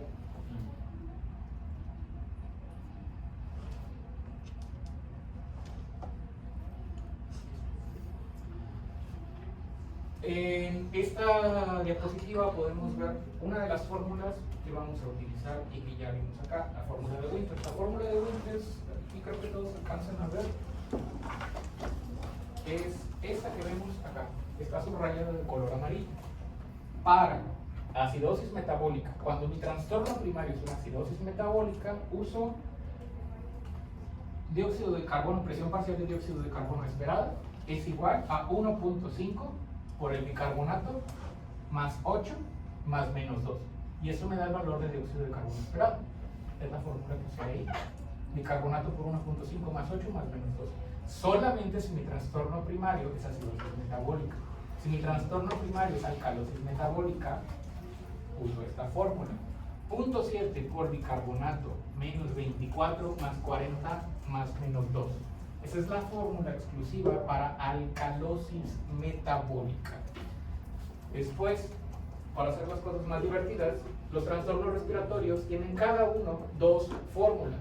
Una fórmula para agudo y otra fórmula para crónico. Los trastornos respiratorios dependen del riñón para poder ser compensados. El sistema respiratorio no va a compensar su propio trastorno. Pero dijimos que el riñón tardaba 48 horas en realizar una compensación. Entonces, dependiendo de cuánto tiempo llevo yo con el trastorno respiratorio, puede que mi riñón no haya terminado de compensar. Eso quiere decir que voy a tener una fórmula para eventos agudos en los cuales no ha pasado más de 48 horas desde que el paciente empezó con el trastorno respiratorio, y trastornos crónicos, si es que el paciente ya tiene más de 48 horas con el trastorno respiratorio. Entonces, para acidosis respiratoria, esta es la fórmula de acidosis respiratoria en agudo. Y para acidosis respiratoria en crónico, que es esta fórmula de acá abajo. Para alcalosis respiratoria, esta es la fórmula para agudo y esta es la fórmula para crónico. Entonces son 6 fórmulas que se tienen que aprender de memoria, porque en el examen final no vienen las fórmulas para compensación de trastornos ácido-base. ¿Dudas hasta ese momento? O sea, lo de que las 6 fórmulas son estas 2, o estas 4, Ajá. ¿y cuáles otras dos? Estas otras dos. Acidosis metabólica, que es la fórmula de Winters, y alcalosis metabólica, que es la fórmula que está del lado derecho. ¿Alguna otra duda hasta este momento?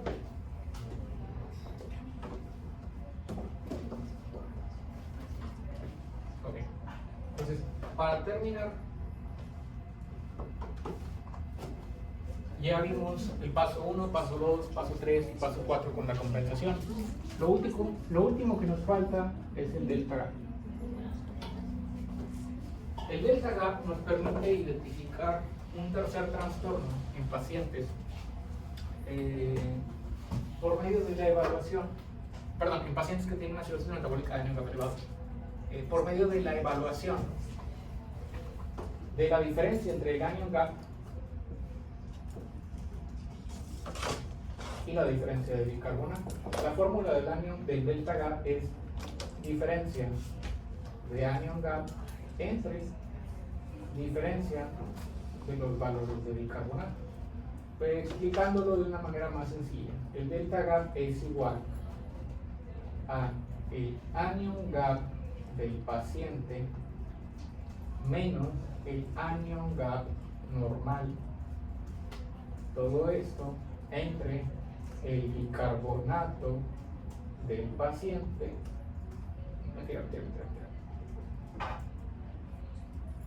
bicarbonato del paciente menos bicarbonato, no, mentira, aquí sí me estoy equivocando, es bicarbonato normal, menos el bicarbonato del paciente.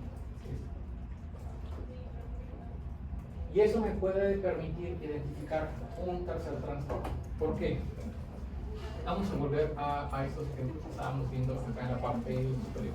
Voy a cambiar este para que nos quede algo similar a lo que estaba pasando con el paciente. Entonces, si tengo un sodio de 140, un bicarbonato de 24 y un cloro de 104, ¿cuál sería mi anion gap?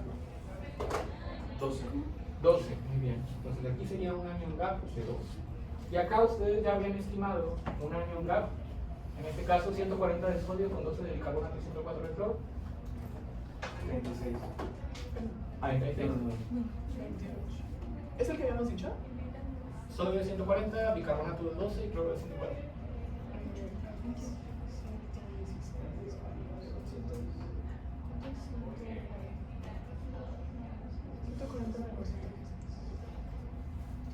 ¿Es la del 28? 24. 24. 24.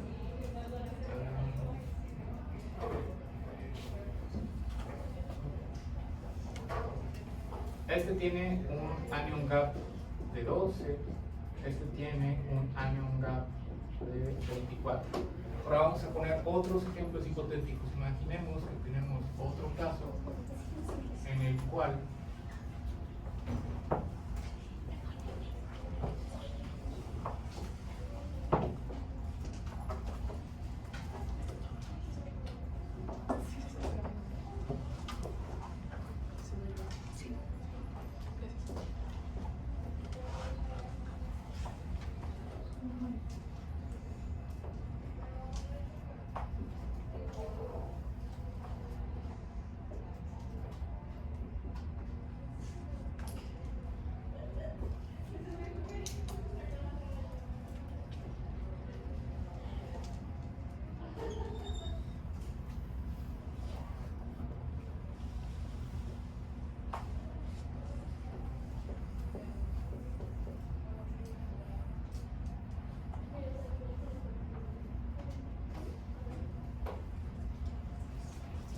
ahora vamos a calcular el anion gap en esos otros dos casos.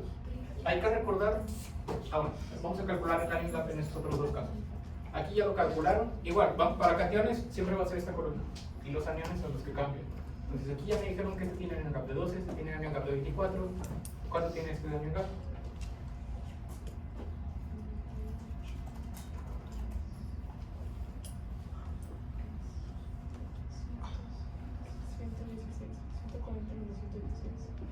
$24. 24. Ok. Entonces aquí hay anion gap de 24 y acá También. anion gap de 24. Entonces, aquí algo interesante es que este y este tienen el mismo anion gap. Dos tienen anion gap de 24.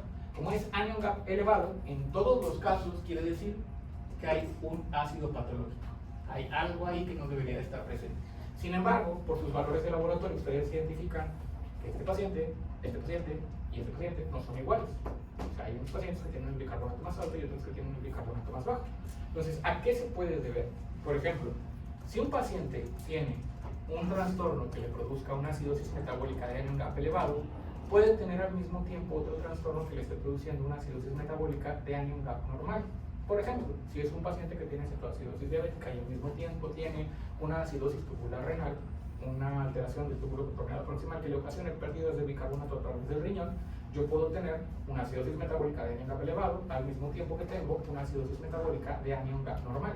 Y eso yo lo puedo identificar por medio del delta gap. Lo que está evaluando el delta gap es que haya una relación 1 a 1 entre la elevación del anion gap con la disminución del bicarbonato, porque dijimos que entre mayor era la elevación del ácido patológico, la disminución del bicarbonato debería ser proporcional.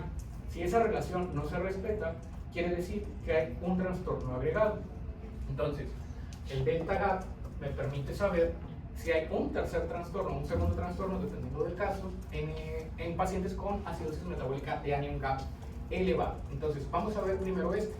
En este caso, la fórmula del anion gap, ya dijimos, perdón, del delta gap es anion gap del paciente, que es 24, menos el anion gap normal. Anion gap normal es de 12. Entonces, 24 menos 12. 12. Entre bicarbonato normal, vamos a usar la mitad, 22 y 26 de rango normal, 24 es la mitad. Entonces, 24 menos el bicarbonato del paciente. ¿Cuánto es? 24 menos 12. 24 menos 12. 24 menos 12. 12. Ok, entonces aquí el anion gap subió 12 puntos y el bicarbonato bajó 12 puntos. O sea, quiere decir que este paciente tiene una relación 1 a 1.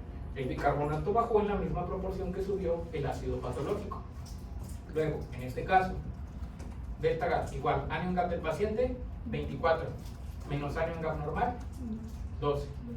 Entonces aquí es igual 12.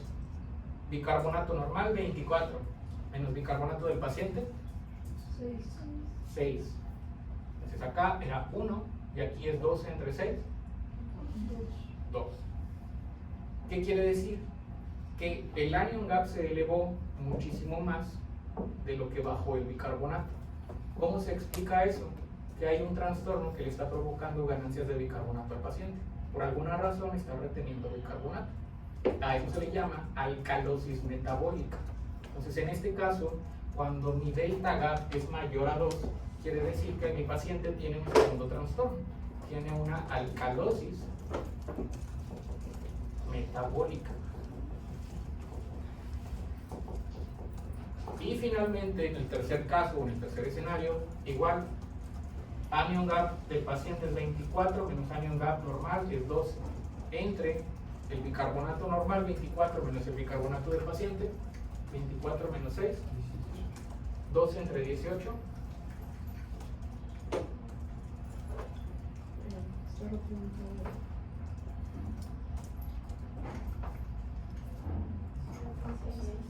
0.6.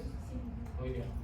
Cuando la elevación del anion gap es menor a la disminución del bicarbonato, quiere decir que el paciente está teniendo pérdidas de bicarbonato adicionales por alguna otra fuente, que puede ser por la vía renal o por la vía gastrointestinal. Lo que quiere decir que cuando el delta gap es menor a 1, el paciente tiene un trastorno agregado que es una acidosis metabólica. Entonces, volviendo al caso de nuestro paciente, ¿cuál es el trastorno?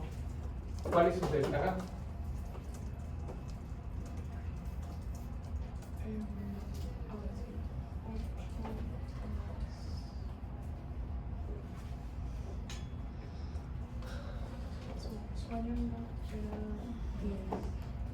Sodio de 140, cloro de 104 y carbonato de 8. ¿Ya le habían calculado ustedes un anion gap?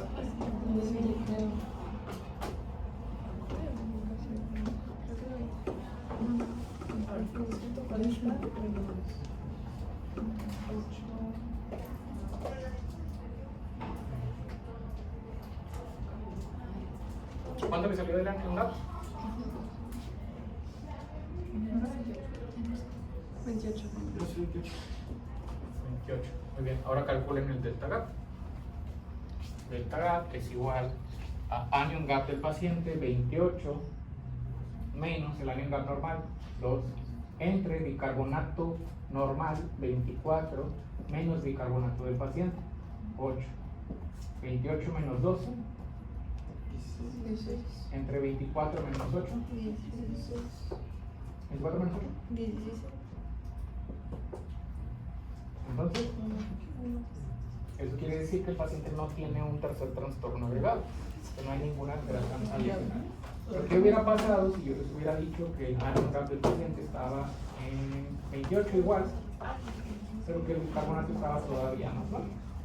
Eso nos hubiera dado un valor mayor, menor a 1, y querría decir que el paciente tiene un tercer trastorno. ¿Quieren hacer otro ejercicio o ya está?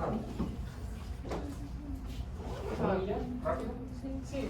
Doctor, una duda. Y digamos que un paciente si tuviera todas, ¿haces distinción de cuál va primero? O sea, primero tenía esto y luego tenía esto y luego, ¿o cómo lo reportaría usted?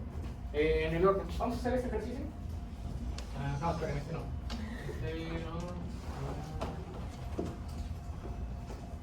Este ejercicio.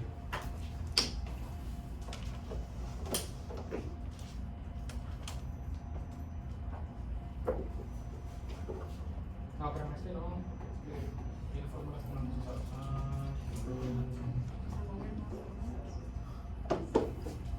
Las fórmulas que ya vimos que no usamos todavía.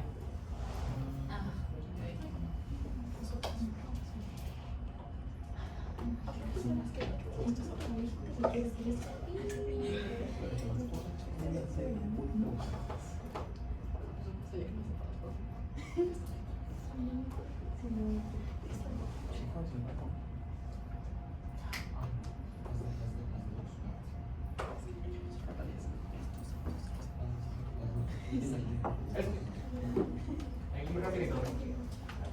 En orden. Una acidosis. Acidosis.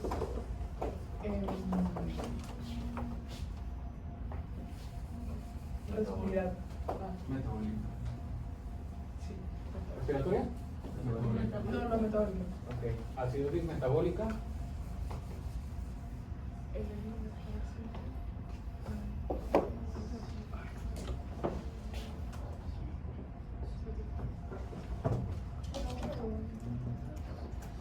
Anion gas. 6 17, pues menos 6 más 5. 17.2. Es 17 más menos 2, ¿no? ¿Por qué más menos 2? ¿El anion gas más menos? Ah, no, que Ah, ¿ya vas en la compensación? el año que 17. Ah, ok. 16. Entonces, 144. O sea, anion gas elevado. Ese es mi primer trastorno. Es 20. Sí, 26. Es 26. Calculo yo. 26, 26. No, Es 26. Es 26. Igual está elevado, ¿no? Igual está elevado. Pero nada más para tenerlo aquí. 26. Sí. Muy bien. Luego, cuarto paso es compensación. ¿Cuánto es la compensación? Bicarbonato de 6 por 1.5. 9 más 8. 17 más menos 2. A 19. ¿Cuánto está? Eso quiere decir. Y por lo tanto tiene un segundo trastorno que se llama acidosis ¿qué? Respiratorio. Acidosis respiratoria, porque estamos calculando compensación de CO2, acidosis respiratoria. Muy bien, nos falta delta GAP para ver si hay un tercer trastorno. Calculen delta GAP.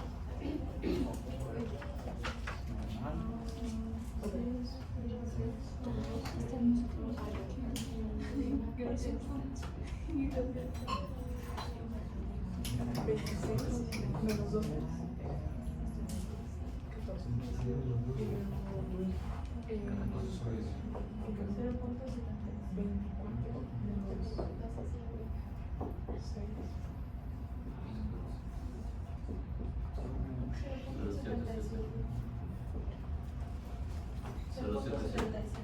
¿Eso quiere decir? No, pero ¿Qué que está teniendo pérdidas de bicarbonato por alguna otra parte. Por lo tanto, tiene un tercer trastorno que se llama acidosis metabólica de anion gap normal. Entonces, este paciente tiene triple acidosis, tiene una acidosis metabólica de anion gap elevado, con una acidosis respiratoria y al mismo tiempo tiene una acidosis metabólica de anion gap normal. Qué bonita, ¿no? ¿Dudas? Doctor, ¿cree que puedo poner las fórmulas de la respiratoria, que son 4?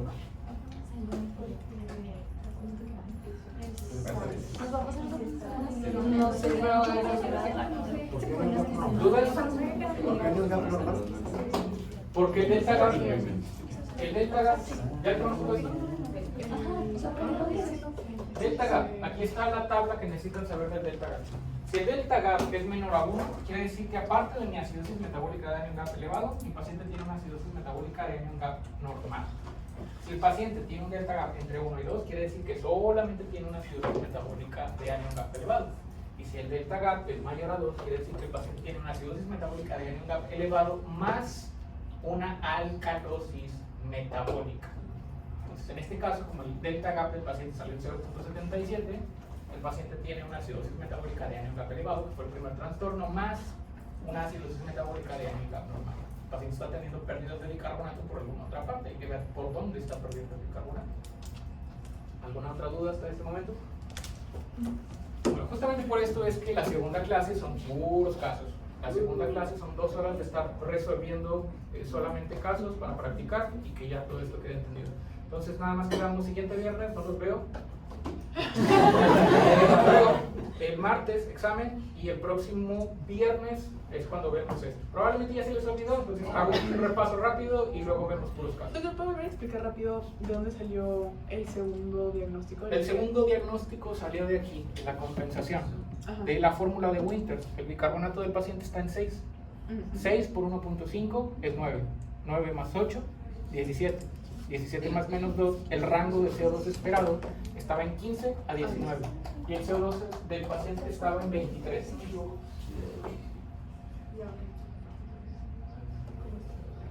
Era 23.6. Si el CO2 está por encima del valor esperado, quiere decir que tiene una acidosis respiratoria. ¿Alguna otra duda? Si hubiera estado abajo.